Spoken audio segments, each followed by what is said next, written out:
Oui, merci Monsieur le maire. Moi, je suis ravie d'entendre Monsieur Mériot qui nous explique que grâce à la capacité d'emploi des contractuels au vu du marché de l'emploi public, le service public peut être mené à bien. Je vous en prie, c'était fait pour ça. Je voulais aussi vous dire, Monsieur Mériot, je suis presque à vous tendre un mouchoir pour vos larmes de crocodile. Sur les accidents du travail et les arrêts maladie, la réforme de retraite n'est pas encore mise en œuvre. Monsieur Mériot, qu'est-ce que vous nous racontez? Qu'est-ce que vous nous racontez? Donc voilà, juste ces 2 points de mise au clair. Troisième élément, effectivement, et Acteurs Publics a fait une étude très intéressante sur ce point, et j'ai été interviewée en tant qu'ancienne rapporteure du texte transformation de la fonction publique sur les annonces du gouvernement, parce que vous avez tous évoqué les 3 jours de carence, mais le gouvernement souhaite aller plus loin. Il souhaite non seulement instaurer 3 jours de carence aux agents publics, dès le premier arrêt maladie annuelle, maladie ordinaire, hein, il ne s'agit ni des longues maladies, il ne s'agit pas des longues maladies évidemment, mais ils veulent aussi passer à 90% la prise en charge des revenus perdus. Donc c'est vraiment, voilà, moi encore une fois je me suis exprimée sur ce sujet, c'est un sujet contre lequel je m'étais déjà battue en 2019. On avait 2 sujets qui sont en fait des vieux serpents de mer sur la fonction publique. Le premier, ce sont donc les jours de carence. Le second, c'est le nombre des fonctionnaires. Régulièrement, on a des ministres de gauche, ou de droite, plutôt de droite d'ailleurs, qui arrivent et qui nous ressortent ces solutions soi-disant magiques pour faire des économies, que ce soit la baisse du nombre de fonctionnaires à l'échelle nationale, hein, en milliers, centaines de milliers, hein, rappelez-vous, soit les fameux jours de carence. Voilà. Moi, je me suis déjà exprimée sur le sujet, j'ai déjà combattu ces 2 poncifs qui entretiennent le fonctionnaire bashing pendant tout le mandat où j'étais députée, qui en plus d'entretenir cette image dévastatrice pour les agents eux-mêmes, qui sont les gens engagés et à qui on ne peut pas comparer les missions de service privés, qui, dans le privé, en fait, on est sur une rentabilité économique. En soi, why not? C'est pas mon propos. Mais on ne peut pas comparer un salarié du privé avec un agent qui est là pour remplir des fonctions de service public. Et ces comparatifs sont toujours très dangereux.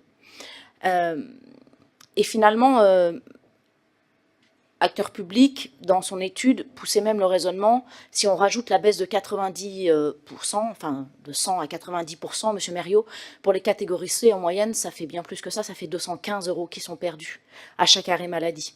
Donc c'est vraiment hallucinant, et chez les cadres A, ça monte à plus de 400 €. Alors, vous me direz, chez les cadres A, paradoxalement, ça fait moins, puisque proportionnellement, j'allais dire, le niveau de vie et le niveau de revenu est bien supérieur, donc cela manque moins.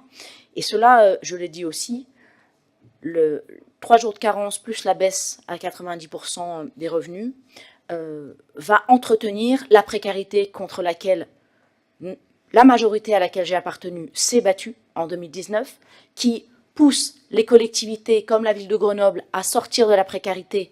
Et j'ai déjà salué votre plan de déprécarisation et le travail que vous avez fait sur les ATSEM notamment.